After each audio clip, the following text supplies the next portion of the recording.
to Why the Cast Man, a podcast all about Why the Last Man on FX on Hulu. I'm Alex. Justin.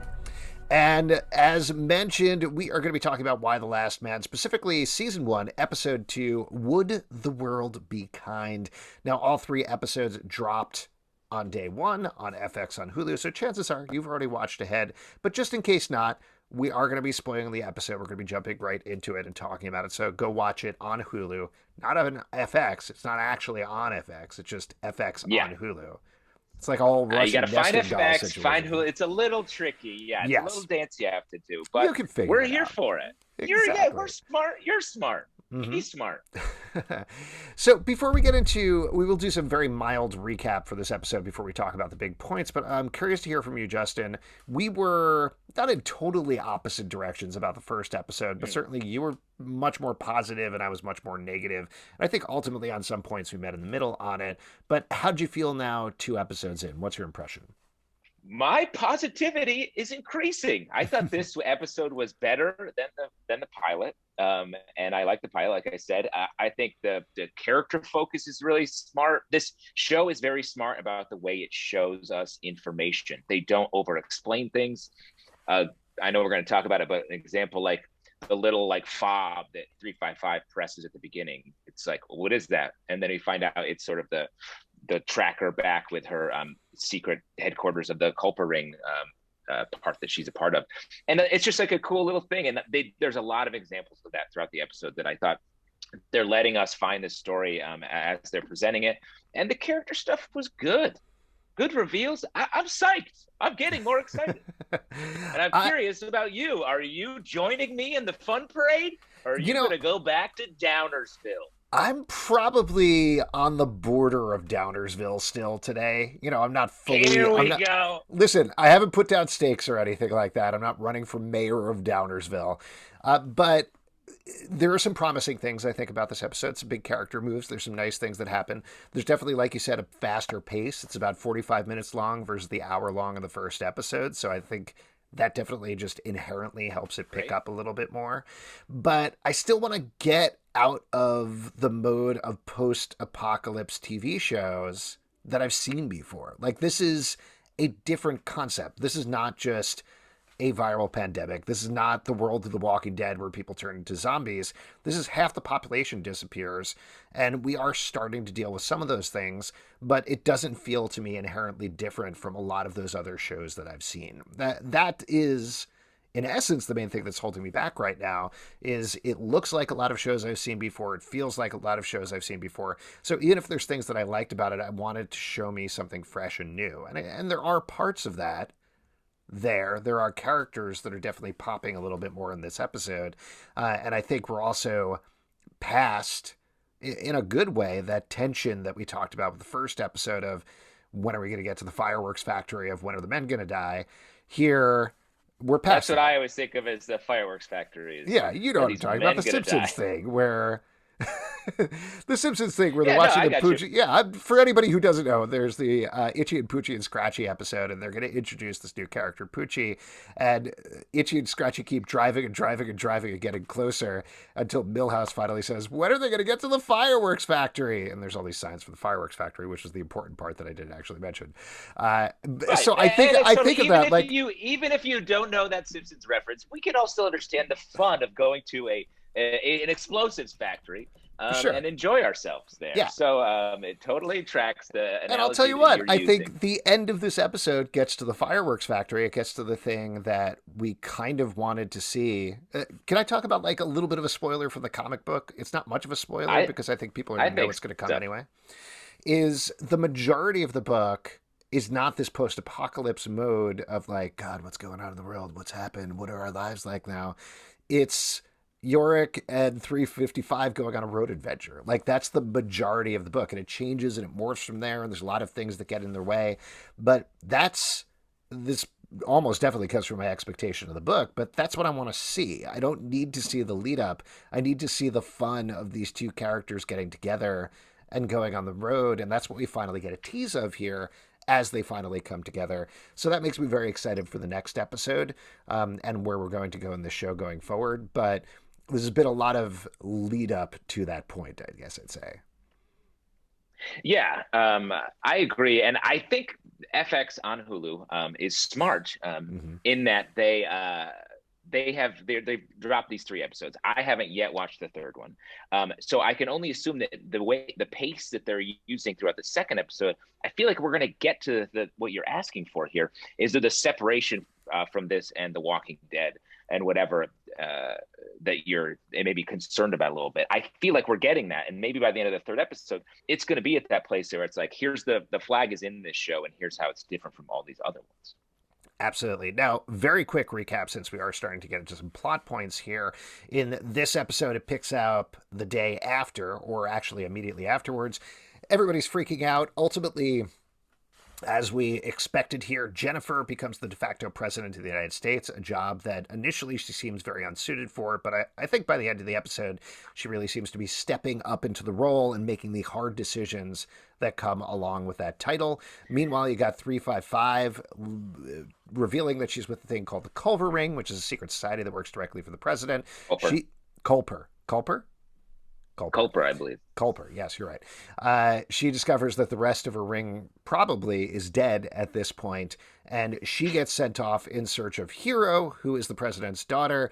Instead, she finds Yorick in her apartment and takes him back. Nobody knows what to do exactly to do with that. Meanwhile, Hero is not in her apartment because she's doing two things. One, she's hanging out with her friend Sam, who is in an enclave of some of the trans men who are still alive in New York, who have a horde of testosterone. He ends up waiting for Hero. Sam ends up waiting for Hero and missing them. They leave with pretty much all of the testosterone. So he convinces her, to take him to see the president to get more testosterone, which is the main source, I think, of testosterone in the world. Definitely. Yeah. Joe Biden is sitting on a lot of testosterone right now. Absolutely. Just that's our strategic testosterone reserves. Not a lot of people know this. I only know this because I went to DC, but the White House is actually tiny little bottles of testosterone piled on top of each other. It's built out of that. 100%. A lot of people don't know actually testosterone is sort of a lot like oil. It's pulled out of the ground. So you got to find there's a huge deposit of testosterone beneath the White House that they just, pump out every now and again. Did you hear about this? Was crazy, this testosterone spill that happened off Alaska a couple of years back, and they got to the beach and there's just these like jacked penguins. Jacked. A bunch of penguins lifting weights, listening to Whitesnake or whatever. It's dangerous, really threatening for the environment. So Hero ends up heading off with Sam, but in the meantime, what she's been doing in Manhattan, which is being evacuated because it's a disaster area at this point and they can't do anything about it. Sinkhole. Yeah, total sinkhole. We know from Riverdale also that sinkholes, they just happen sometimes in Manhattan. It's just a thing. And I don't want to get into the sinkholes as just my knowledge of them, but we had a sinkhole near my house when I was growing up, and it was a real deal thing. Everyone had to be like, "Hey, you can't go there. There's a sinkhole." And the way it's sort of in that vibe of quicksand, where it's like it's like, oh, that seems scary, but is it? Because quicksand, I'm like, well, you could just sort of get out of it, right? Yeah. But sinkhole, I grew up where a sinkhole was a danger. It's like, stay away from the sinkhole. Yeah, you don't know how deep a sinkhole is. You could just be falling forever or fall to the other side of the world, which is fun. Right. That's how it is fun. That's how often I would end up if I had a school project on China. I would just yell into the sinkhole and get my answer. You'd yell back and be like, yeah, it's called the Great Wall. Thanks for asking. Thank you. It was early days of the internet, so yes. There's no Wikipedia. Anyway, Hero, meanwhile, she heads over to a FEMA center where they are basically reconnecting people with their dead loved ones because bodies are all over the place.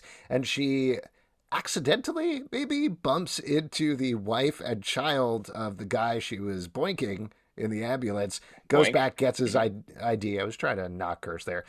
Gets the ID and brings it back to the wife. And she's like, "Oh, you were the guy that he was stupping." And what are you? What are you, Were you my grandma? Trying to I'm Jackie Mason. Tell me the plot. Yeah. Surprise! Jackie Mason hosted the podcast. Anyway, so that's mostly what's going on with everybody. I think that kind of recaps it. Let's start with Hero, because I think this is a pretty intriguing storyline that's going on here, something that we definitely don't have in the comic book and is definitely not fleshed out, so it feels wholly original. How'd you feel about Hero in this episode and what she was going through? I thought it was good. I liked how they were, again, like pretty chill with the information. The coincidental nature of her bumping into that woman was like, that's a little suspect. But I also think you could chalk it up to she's been hanging around that place Mm-hmm. because she's not waiting to find anyone. Ostensibly Yorick, but why would she go there to find Yorick and not go to his apartment, which has like a bunch of spray painted signs like "I'm fine, find me, I'm Or her here." own But apartment where he was. he also goes to, yeah.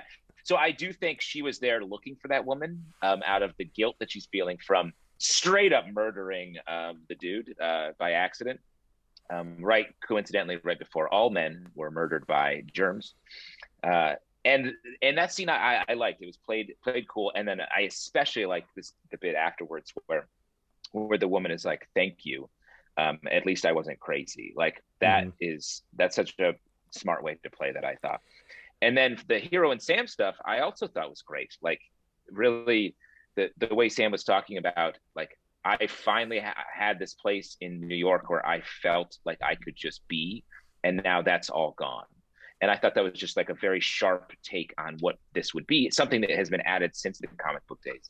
Um, that I thought it was well done. Yeah. I agree. I think this is a bigger comment about this episode, but one of the things that I did like about it in particular that I believe we discussed on the last podcast episode is they're doing a good job here. And this is the most obvious mode for them to be in, but they're doing a good job here and really driving down on how gender roles may or may not be different after all of the men disappear. There's a lot of different aspects of that, and that's a huge subject to potentially tackle.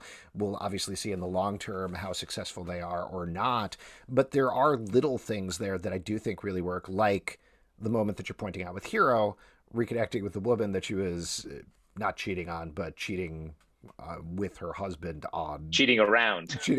cheating adjacent.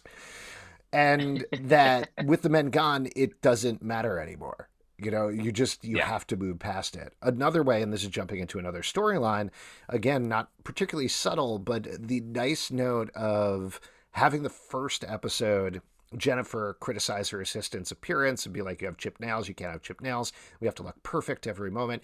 You cut to that second episode, and everybody is in their sweats and dressed as comfortably as possible in the Situation Room because that's all they can handle, except for Andrew Tamlin's character, Kimber, who is still dressing up, still holding on to everything that happened before there, same as she does throughout her character.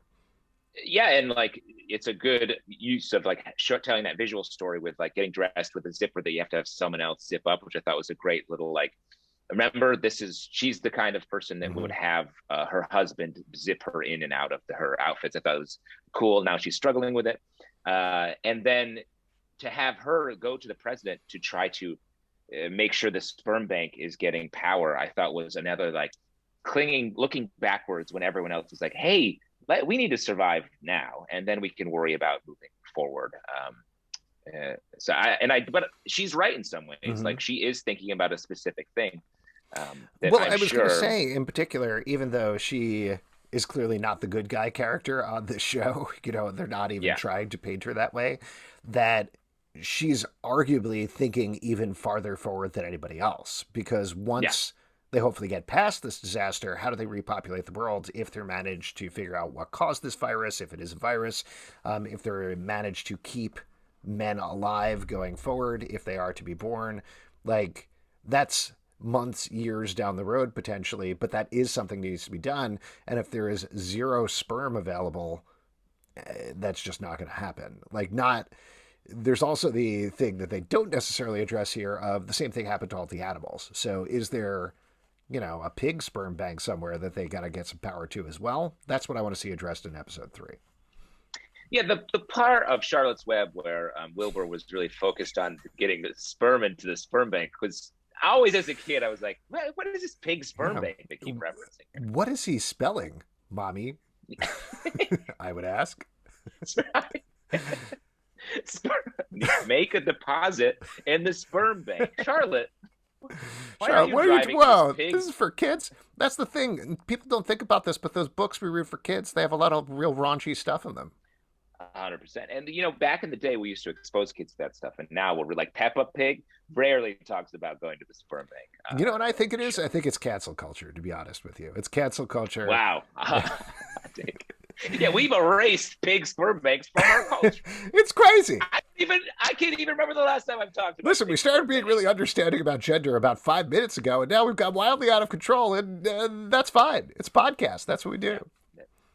That's what happens. So the other part of Hero's storyline, though, that we should talk to just to get back to that is Sam and everything that's going on with these other trans men. I like the little detail of them all wearing masks, kind of like how Yorick does, though that they all have animal masks going on. But what did you think as we get a little bit more into the storyline here? How are they? And I say this as we are two straight men, so certainly if there are already trans men or women in the audience who are listening, if we get any details wrong, please call us on it, 100%. Yeah. But how do you feel about this storyline as it develops? We haven't really seen much of it. I think there's going to be a lot more to come, assuming that Hero and Sam stay together, stay traveling together. The biggest thing that I took away from it is how, because the comic was written without consideration of that, really, that so much of the plot mechanic was built around someone just seeing Yorick and being like, that's a man. And now that's just, that was wrong then. That was like limited viewpoint then. And now in this show, it's like, I don't know going forward how they're going to do that. In this episode, the way to get around that is by having him jump into some dead body soup and then have to be naked to find new clothes. And he's spotted because they're literally like, that is a penis. And that's not going to work every time. He can't keep accidentally being naked to be spotted. Because so much of it, he and 355's journey in the comic was like running from people who are seeing him as a man and trying to control him or get him or whatever. So that was the takeaway. I think that's it's something you have to show. How it's different now, and it has always been different, but it was just ignored. And how it just made me worried for the writer's room, how they're going to make, okay, how is Yorick going to be exposed this time? Right. Oh no, there was a fan too close to him and it sucked off his pants. But even with that, we don't know what level of surgery or anything trans men were at, or across the board, there's variation there. So I do think, to this point that we're saying about the story level only, that moment with Yorick naked in the dry cleaners, probably not for the characters in it, but as a viewer, the power of it was a little diffused and the tension of it was diffused just because we already had seen so many men earlier in the episode, So yeah, I think there'll still be danger for Yorick, but it definitely changes if not the core concept, the core execution of how they're going to go with the show. So it'll be interesting to continue to watch. Yeah, definitely. But so based on what I've seen so far, especially in this episode, the writing is smart. I think they're going to be able to ride the wave around those moments and get to the big plot points from the comic and set pieces that were so fun. Yeah, it's funny. Them showing, not to belabor this point, and then we can move on to something else, but them showing more care and understanding with the trans storyline is diffusing. I just used this word, but diffusing Yorick's storyline a little bit. It's changing the balance of the show, and I do think, frankly, that's part of the point, down to pushing the female characters to the forefront as well. So there definitely is this bent across the board to make this a more inclusive show, a more understanding of gender diversity show than the comic necessarily was, even though the comic still very good. We're not slamming the comic in any way.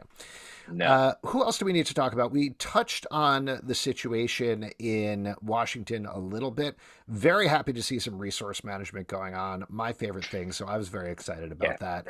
More of those scenes, please. Yeah, I know. I got to know how they're keeping the corn growing in Omaha. Maybe that's what the Omaha office of the Culper Ring that 355 talks to is concerned with, keeping the corn kernels popping. So this gets into an interesting thing, though, about 355 is she was sent to Washington on a mission was not told what that mission was, and then everything went down. I sort of expected when she headed back to the office to see if anybody was alive that we'd find out more about this mission, and we didn't.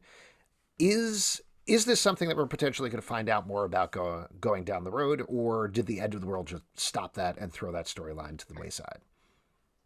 I think it'll definitely come into play. To me, it would be crazy to bring it up again Mm-hmm. in this episode if it weren't going to be a mystery that will continue to unfold. So I think that there still is going to be a plot against the president, and now it's just Diane Lane instead of the random dude who was there in episode one. And we have a couple mysteries. There's that, and Agent 355 pulls out that address from an envelope that she takes from her culprit ring headquarters. Agent 355 has a lot of story tentacles out there, so I'm excited to see those unfold. Yeah.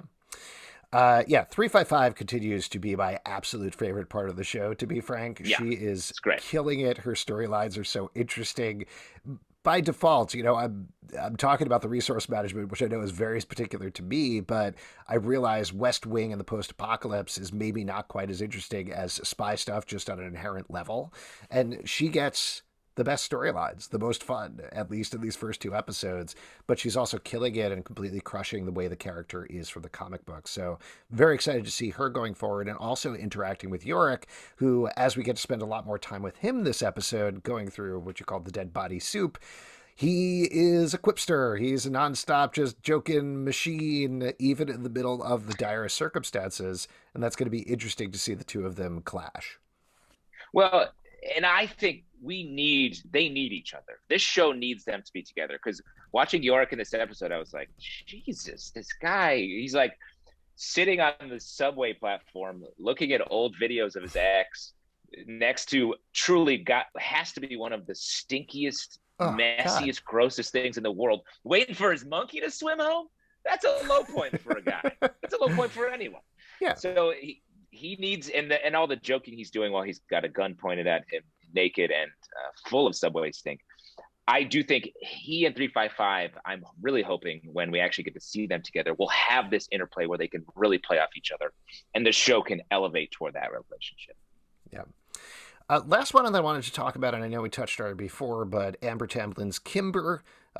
Like I mentioned, I love the moment of her just getting dressed up and talking to the president.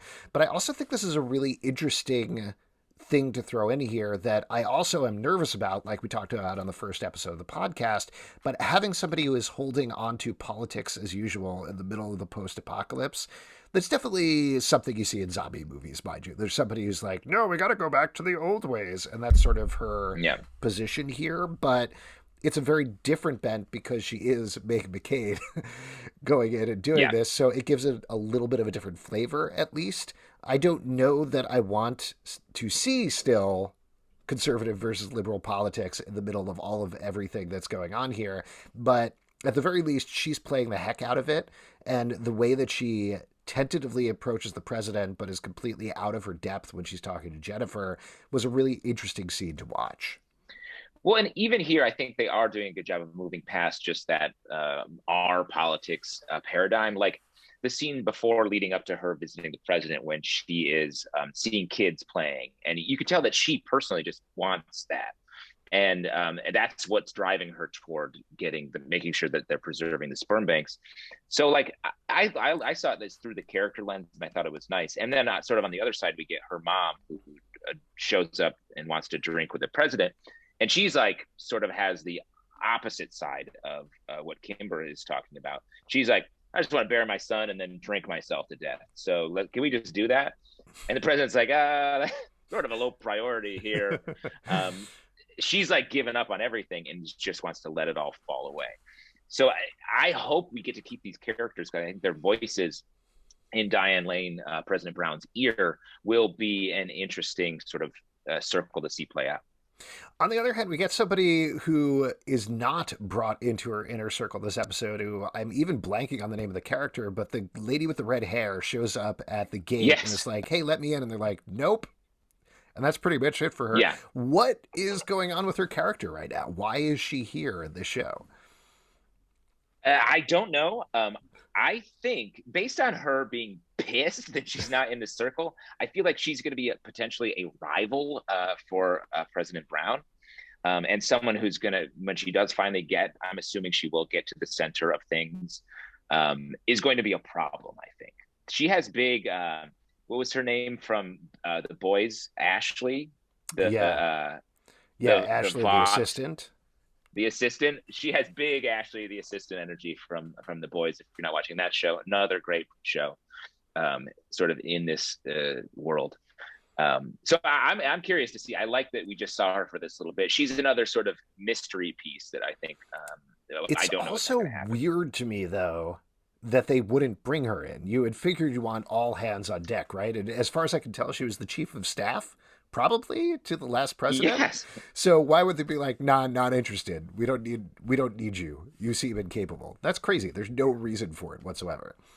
I agree, but I do think they're like, nobody likes her, I think. So they're not like, sure, give me that opinion. But I think there's a chance that she may be, the reason she's trying so hard to get back in there could be just like general, I want power in my life. That's because we see the scene in episode 1 where she's at the gun range. And she likes shooting that gun.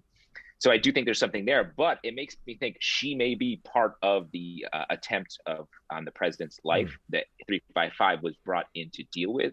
And that would explain why she's trying so hard to get back in there, following some orders still, even though the world ended, to now attack this president. Yeah. Before we start to wrap up here, any other moments from the episode that you want to call out? Anything that stood out to you? The one line, well, I like that, before I get to that, Yorick leaves a little candy tip, the dry cleaners, just a little Snickers, since Ampersand just wasn't having it. He's like, thanks for not shooting me. Here's and let me be honest, a fun-sized Snickers? No. You love Snickers, upgrade. Right? I love Snickers. Snickers satisfies. I will say, though, I love Snickers in relation to a candy-based podcast we did. I actually very rarely eat Snickers because buying a Snickers to me is like, good night. It's like ordering shots at the bar. Like, that actually reminds me of something that I wanted to bring up in the first episode that I completely forgot to mention. So we did another podcast about Sweet Tooth on Netflix called Candyman. People can check that out. They can listen to it. These are 2 comic book based post-apocalyptic TV shows based on beloved books that have come out pretty much at the same time. And in my mind, take wildly different approaches to not just their source material, but more importantly to a pandemic end of the world situation. And we interviewed the showrunner of Sweet Tooth, and he said very specifically that when they were approaching the end of the world idea, they were like, you know what? People know what this is. They've seen this before. Let's move past this. Let's get to the story. That seems to be the exact opposite direction that Why the Last Man is taking, where instead they're vastly fleshing out this portion of the story before they get to the main portion of the story we know from the comic book.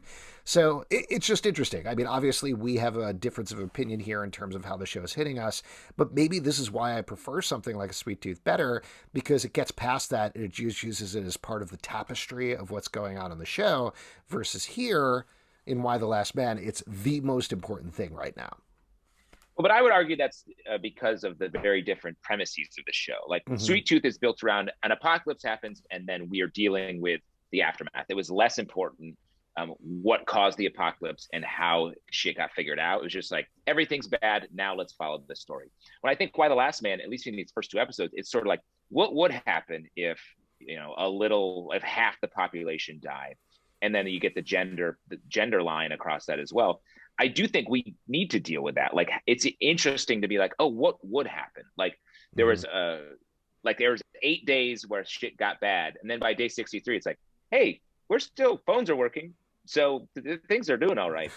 And I think, is there a comment there? Is that something we can talk about? Like, I like exploring that world a little bit.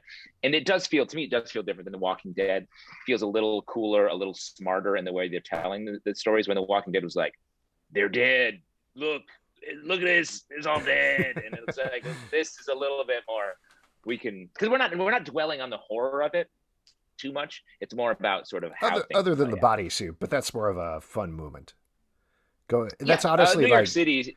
Yeah. Or were you going to say typical New York City subways experience? Like, there's literally videos from last week of people doing that. So, Exactly. I walk through dead body soup on a daily basis. yeah, that's how you get to work, man.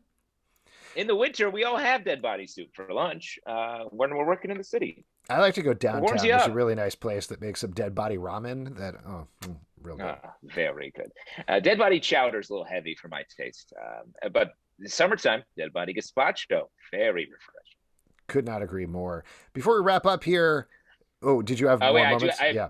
I have two things to call out. I thought the line from the that's floating around, I think, when Hero's going to the FEMA spot, dark time in their nation's history, all that. I feel like they specifically chose that language from our recent pandemic here, and it was stressful to hear.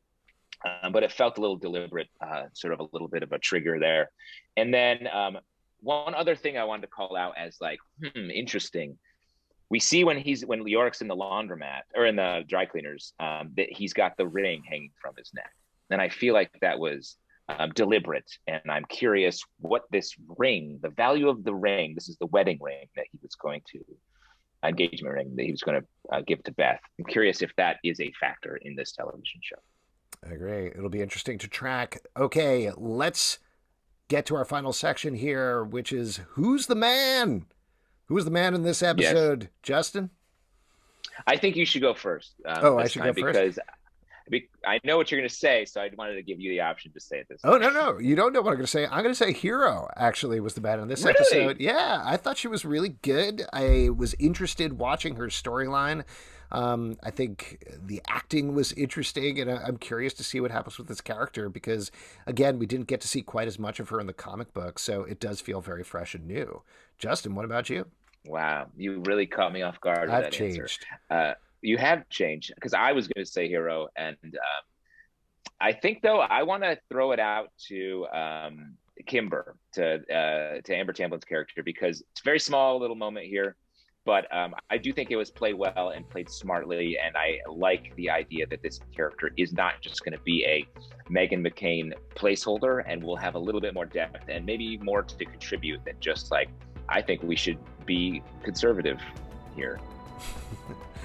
All right, that's a good note to wrap up on. If you'd like to support this podcast, patreon.com/Comic Book Club. Also, we do a live show every Tuesday night at 7 p.m. to Crowdcast and YouTube. Come hang out. We would love to chat with you about Why the Last Man at Comic Book Live on Twitter, comicbookclublive.com for this podcast, and many more. Until next time, why the cast, man? Why? Why the cast, man? Why? Eat your dead body soup. It'll make you feel better.